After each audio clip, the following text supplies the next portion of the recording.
Me silenciaron en la reunión de estrategia. Escribí una nota de 2 líneas que lo cambió todo.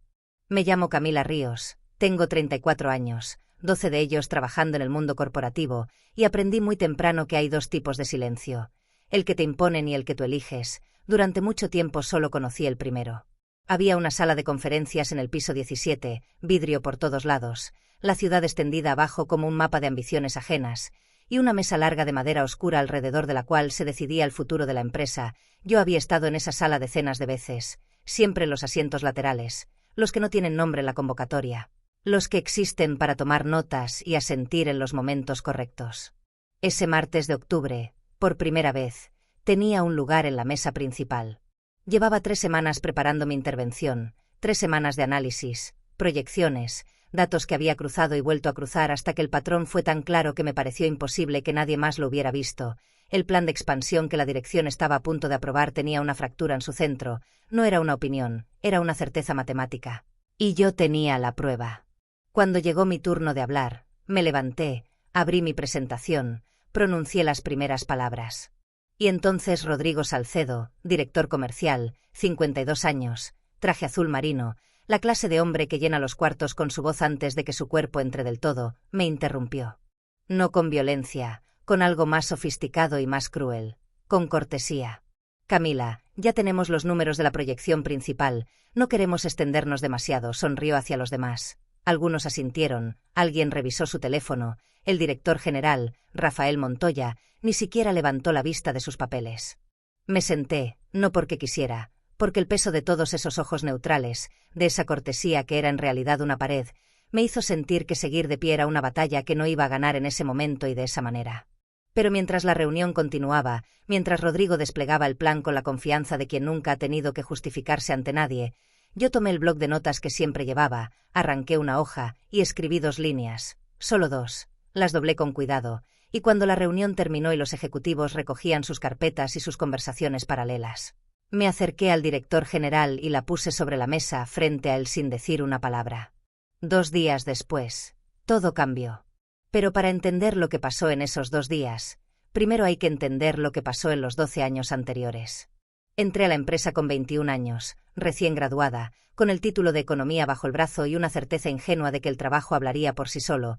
Mi madre me había enseñado eso. Trabaja bien, sé honesta, y el mundo te verá. Mi madre era maestra de primaria en un pueblo pequeño y nunca había pisado una oficina corporativa en su vida. La quiero profundamente, pero ese consejo, en ese mundo, era casi una trampa. El mundo corporativo no recompensa el trabajo en silencio, recompensa la visibilidad, recompensa a quienes saben ocupar el espacio, elevar la voz, poner su nombre en los éxitos y desaparecer hábilmente de los fracasos. Yo tardé años en entenderlo, y cuando lo entendí, también entendí que ese juego estaba diseñado con reglas que no me favorecían. No era solo una cuestión de personalidad, aunque también lo era algo más estructural, más antiguo. En las reuniones, cuando hablaba, era frecuente que mi idea flotara en el aire unos segundos y luego cayera, ignorada, para resurgir 10 minutos después en la voz de un hombre y ser celebrada como si acabara de nacer.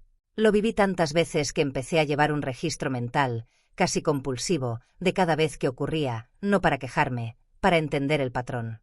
Rodrigo Salcedo llevaba 8 años siendo el patrón central. Era brillante, no voy a negarlo, tenía una capacidad de persuasión que funcionaba como gravedad.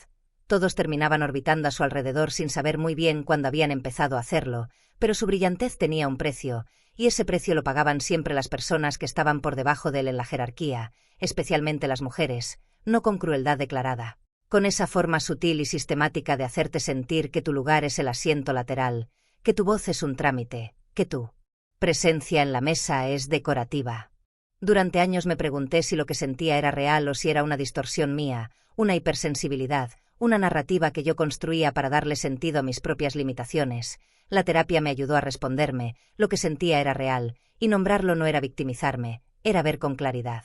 Pero ver con claridad no resuelve nada por sí solo, lo que hace es darte información, y con información, si eres lo suficientemente paciente y lo suficientemente precisa, puedes hacer cosas que la rabia nunca podría hacer. El plan de expansión que Rodrigo defendía ese martes involucraba la apertura de 3 nuevas operaciones regionales en un plazo de 18 meses, proyecciones optimistas, mercados atractivos en papel, narrativa convincente. Era el tipo de estrategia que se ve bien en una presentación de PowerPoint y que hace que los directivos sientan que están siendo audaces. El problema era que yo llevaba 3 semanas estudiando los datos de esos mercados, no los datos que Rodrigo había seleccionado para la presentación, todos los datos, y había algo que los números seleccionados ocultaban, no necesariamente con intención, quizás solo con la ceguera conveniente de quien ya tiene una conclusión y busca la evidencia que la sostiene.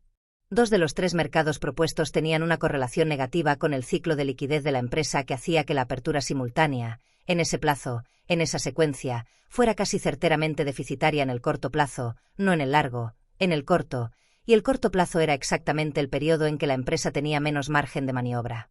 No era una catástrofe inevitable, era una catástrofe evitable con un ajuste de secuencia. Abrir primero el tercer mercado, el que Rodrigo había relegado al final, generaría el flujo necesario para sostener las otras 2 aperturas sin comprometer la liquidez operativa. Era un cambio de orden, no de plan, pero cambiaba todo.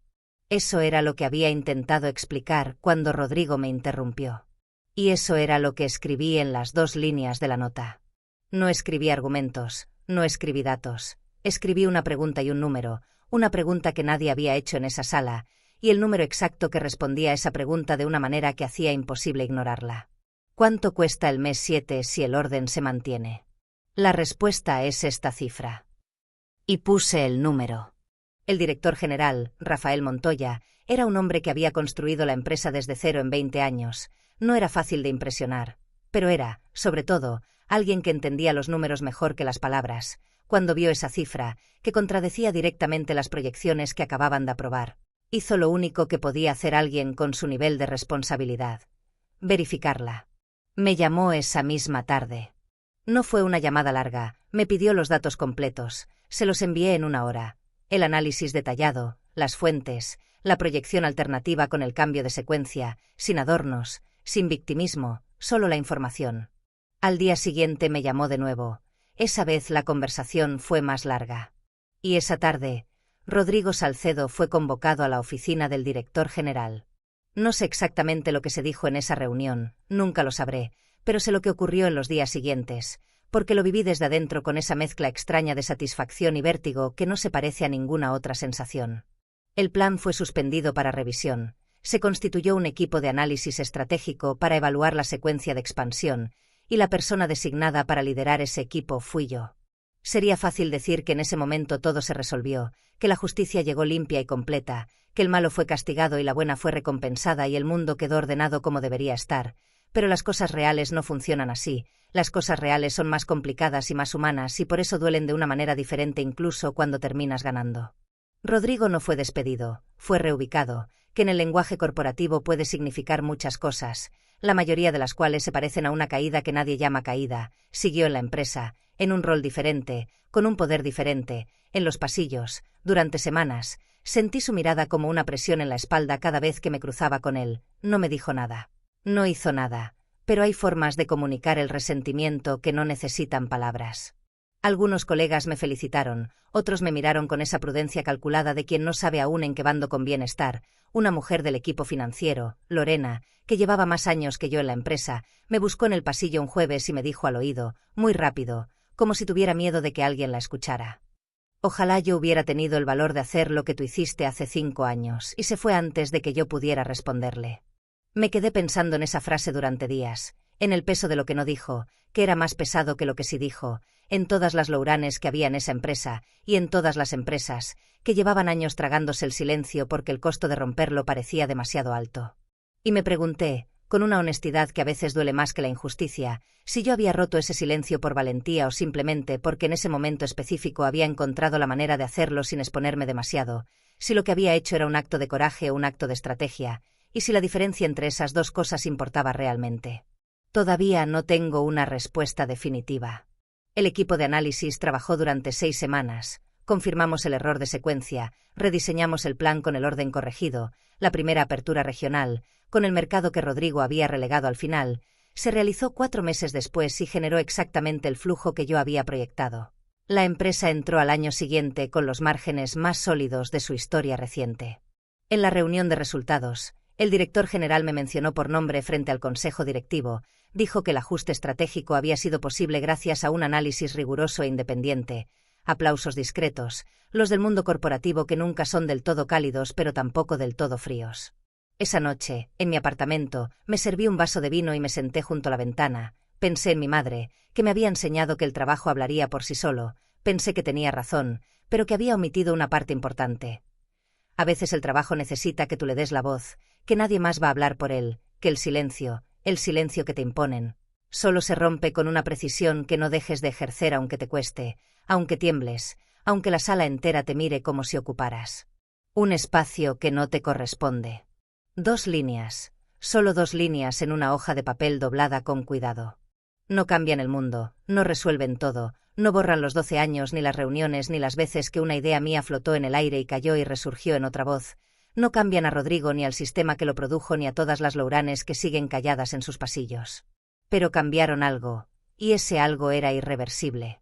A veces no necesitas gritar para ser escuchada, a veces necesitas ser tan precisa, tan irrefutable, tan exacta en lo que dices, que el silencio que te impusieron se convierte en la trampa de quien lo impuso.